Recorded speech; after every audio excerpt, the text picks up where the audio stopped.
Olá, meu nome é Rodrigo e essa é a terceira e última parte da nossa aula 9 do curso de Fundamentos de Aprendizado de Máquina Científico para a Mecânica dos Fluidos. Nós paramos na pseudo-inversa via SVD na nossa última aula, que é uma forma robusta e estável, e nessa parte final a gente generaliza o ajuste para qualquer conjunto de funções de base, né? E a gente fecha com, com uma interpretação sobre os resíduos, né, como uma ferramenta é, de diagnóstico. Então, abrindo então a nossa aula, essa aqui no quadro a gente tem uma generalização que ela basicamente abre portas para o que a gente está estudando. Então, tudo que nós fizemos para polinômios vale para esse conjunto de funções base. E aí, no caso, eu posso aproximar y por meio de um somatório, tanto em beta quanto em φ, onde esses valores de φ são funções que eu escolho de acordo com o que eu sei da física do problema. E aí a matriz de regressão ela passa a ter uma entrada AIJ, em que o valor da jésima função no iésimo ponto, ou seja, né, cada coluna ela é uma função amostrada nos pontos de medição, semelhante ao que a gente viu, só que de uma forma mais genérica. Então, a gente tem a mesma estrutura que nós vimos previamente, ela se repete, né? Só que agora as colunas elas podem ser funções genéricas, né? E não mais aquelas potências que nós vimos como 1x, x ao quadrado, x ao cubo e x elevado a d. E aí vejam a liberdade que isso nos traz em termos de modelagem, porque o nosso modelo ele continua linear nos parâmetros, mesmo que os valores de φ sejam fortemente não lineares em x. E aí eu poderia compor esse rol de funções por exemplo, né, por 1x, seno de x é elevado a menos x, de tal sorte que a equação que eu estou utilizando para modelar ela seja um y aproximadamente um beta 1, mais um beta 2x, mais um beta 3 seno de x, mais um beta 4 elevado a menos x. Então, tem seno, tem exponencial e ainda assim é uma regressão linear porque as incógnitas são os coeficientes betas. Então, é o beta 1, beta 2, beta 3 e assim por diante que eles entram linearmente naquela nossa matriz lá de Vandermonde. Opa! E só para pontuar aqui no final, né, o grande ponto é que a regressão linear é a projeção dos dados sobre um espaço gerado pelas funções que eu escolhi. Então, escolher as funções é a parte criativa do nosso problema, né? Onde entra tanto o conhecimento quanto a percepção do que se está fazendo. E aqui a gente tem um ponto muito interessante, né? Essa é basicamente a ideia de biblioteca de funções candidatas e que é o coração exatamente do método que nós vamos estudar, que é o SIND. E lá nós construímos uma biblioteca muito ampla de funções candidatas, que são polinômios, senos, produtos variáveis, produtos cruzados, derivadas, enfim, várias e várias funções. E nós procuramos uma combinação pequena que represente a dinâmica, né, com uma única exigência, né, que a maioria dos coeficientes, né, eles sejam exatamente zero, não necessariamente, mas muito por conta de que as equações da física que nós estamos estudando, a maior parte das vezes, elas são feitas de poucos termos. E aí, só para ilustrar um pouco, né, eu vou mostrar um pouco de onde nós temos aplicações importantes desse conceito de regressão. Em primeiro lugar, são as leis empíricas, né? Tanto em fluidos quanto em transferência de calor. É comum que uma grandeza ela dependa de várias variáveis medidas de forma linear nos parâmetros.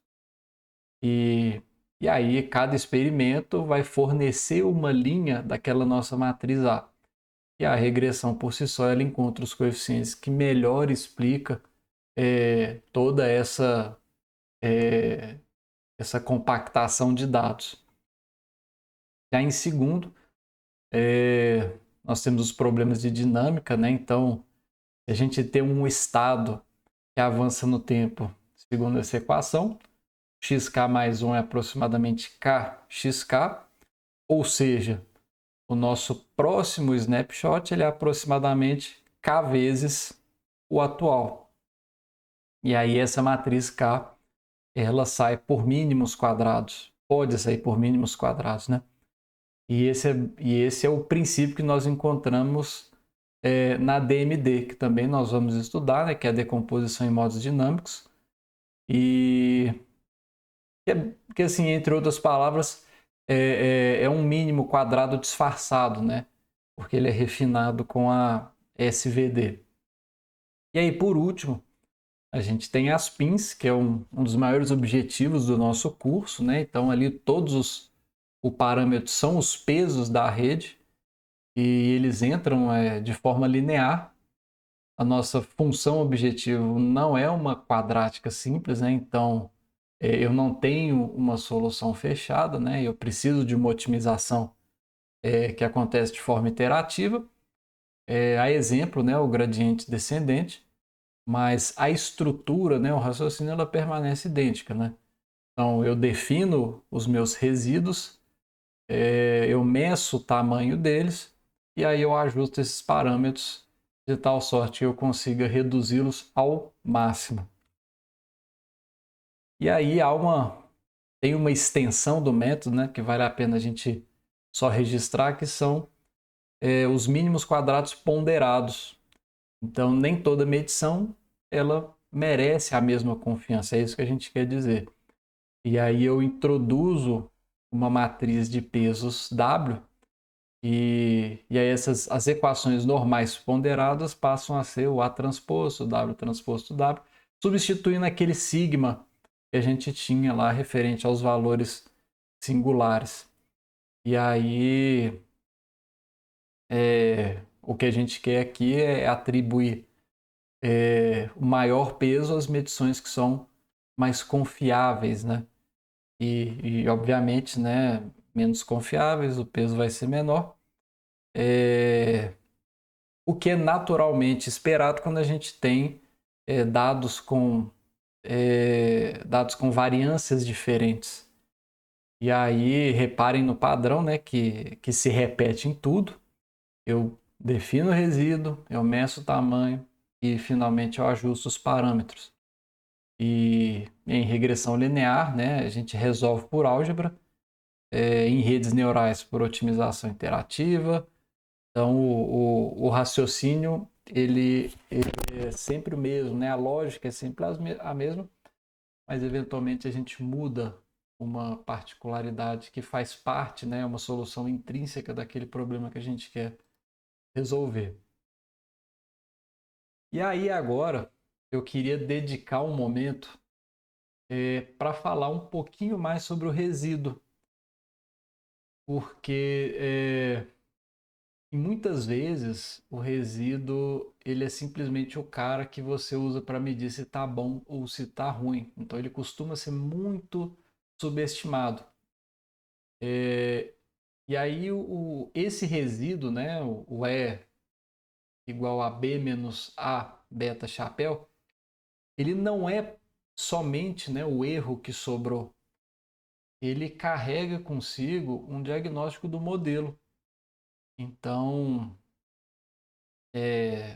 no nosso ponto ótimo, né, como a gente viu, esse erro ele é ortogonal ao nosso espaço coluna de A. E a gente parte da premissa que a gente pode analisar o resíduo com base em dois casos distintos. O primeiro é se os resíduos têm um padrão sistemático, se eles podem alternar de sinal de forma estruturada, né? É como se o nosso erro, à medida que a gente evolui no nosso modelo, ele sobe, desce, sobe, desce, sobe, desce. Ou seja, né, o espaço que eu estou tentando aproximar, que eu escolhi, ele não consegue capturar muito bem o comportamento dos dados, porque a todo momento ele fica oscilando. E aí, nesse caso, o nosso ponto de partida principal é tentar escolher melhor as funções de base. E já o segundo caso, né, que os resíduos eles parecem ruído, né, mas sem nenhum padrão, ele já revela para a gente um excelente sinal, né? Ou seja, o modelo capturou uma tendência dominante e aí sobrou só a parte aleatória, né, que é irredutível da medição.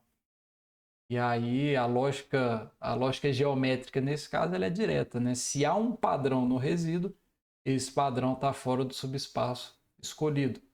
Então, a solução é trocar a base e não ficar tentando recalcular.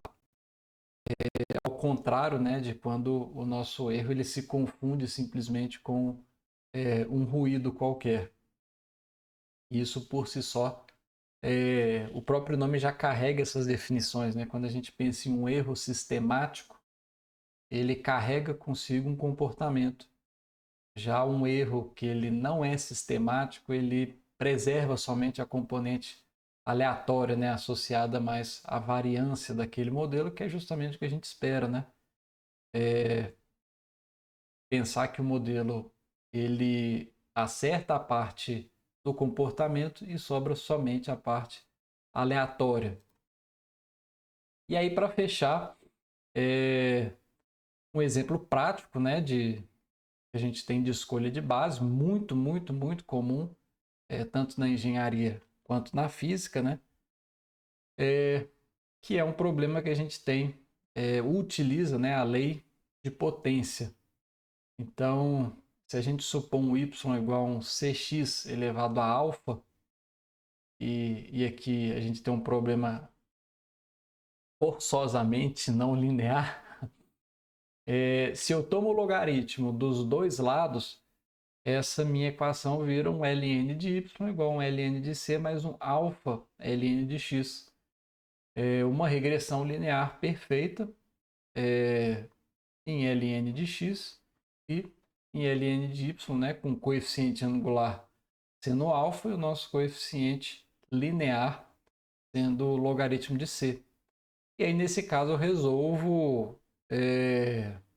resolvo um problema não do ponto de vista de regressão, mas do ponto de vista de álgebra linear.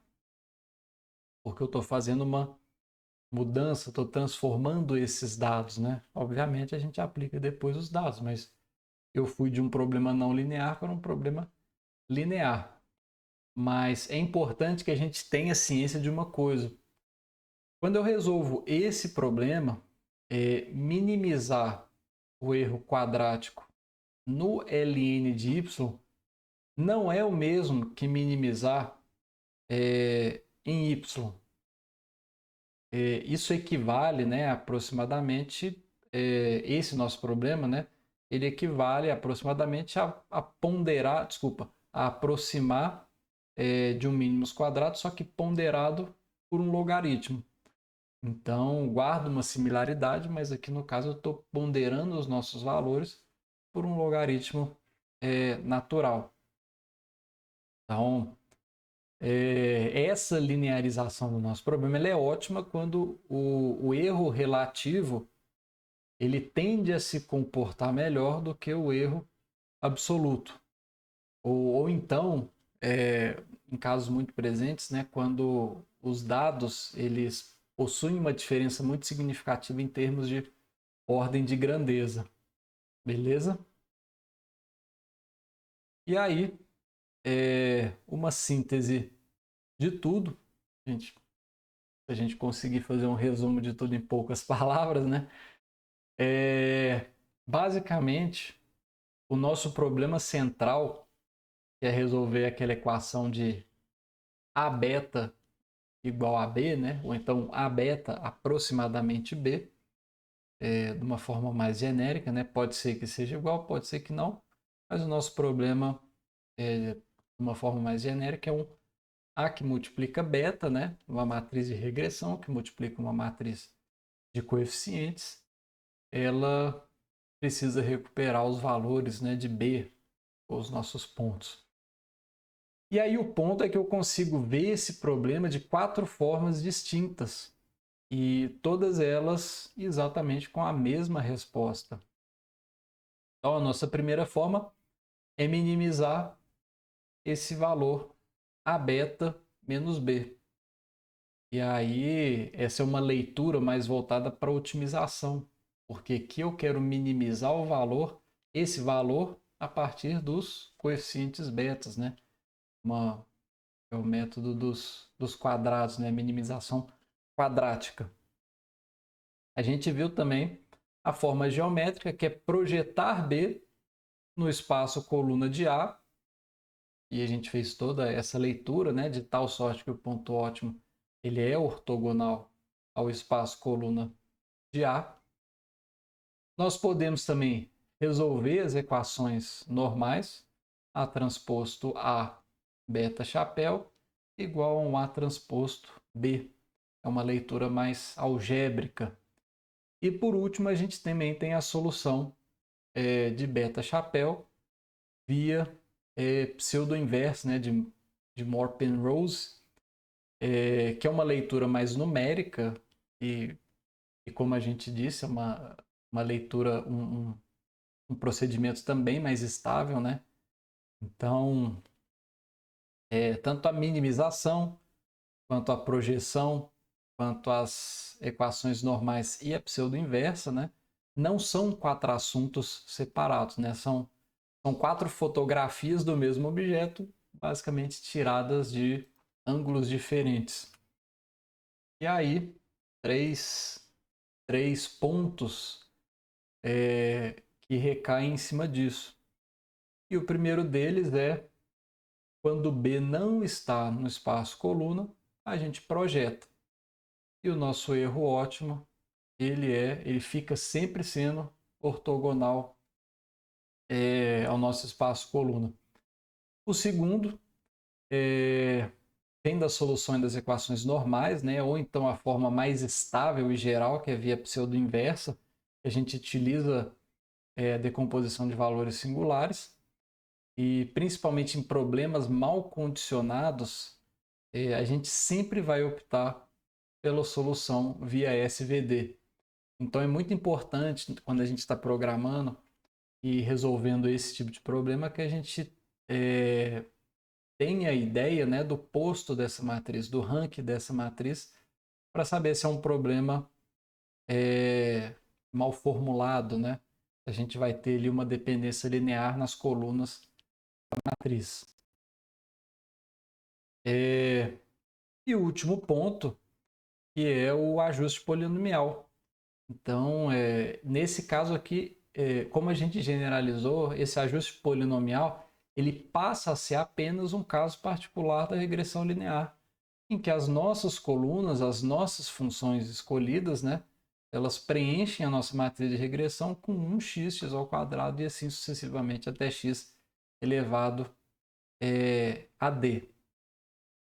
E aí, o que é mais importante dessa aula é que a gente saia, né, justamente entendendo esses conceitos de regressão, projeção, pseudo-inversa via SVD, que são formas de se enxergar o mesmo problema de aproximação. E esse é o ponto mais chave dessa aula, porque esses métodos, eventualmente, eles aparecem como propostas de solução. Mas cumpre a gente, né, como estudantes, entender que a gente está simplesmente olhando para o mesmo problema, só que de uma forma diferente. E aí, para a gente fechar, a gente vamos tentar, né, conectar isso tudo com o que a gente está vendo. E aí cabe a gente falar que tanto regressão, projeção, pseudo-inversa, e a própria SVD, né, como a gente acabou de ver, são novamente, né, formas diferentes de enxergar o mesmo problema de aproximação. E é com essa base, né, que muito embora seja modesta na aparência, ela tem um poder de alcance extremamente poderoso. Inclusive, né, justifica a abertura desse módulo 2 com o estudo desses casos. Tamanha é a importância desse tema. E aí, olha onde é que isso vai nos atingir ao longo do curso. No primeiro caso, a DMD, o que a gente quer na DMD é ajustar um operador de evolução K por mínimos quadrados, né, a partir daquela nossa matriz de snapshots. O SIND vai ajustar uma combinação esparsa de uma biblioteca de funções para descobrir uma equação que governa uma determinada dinâmica. E aí, por último, os PINs, que vão ajustar os pesos de uma rede em busca, né, de anular os resíduos das equações diferenciais que modelam os nossos problemas. E aí, em todos esses casos, a pergunta de hoje faz muito sentido.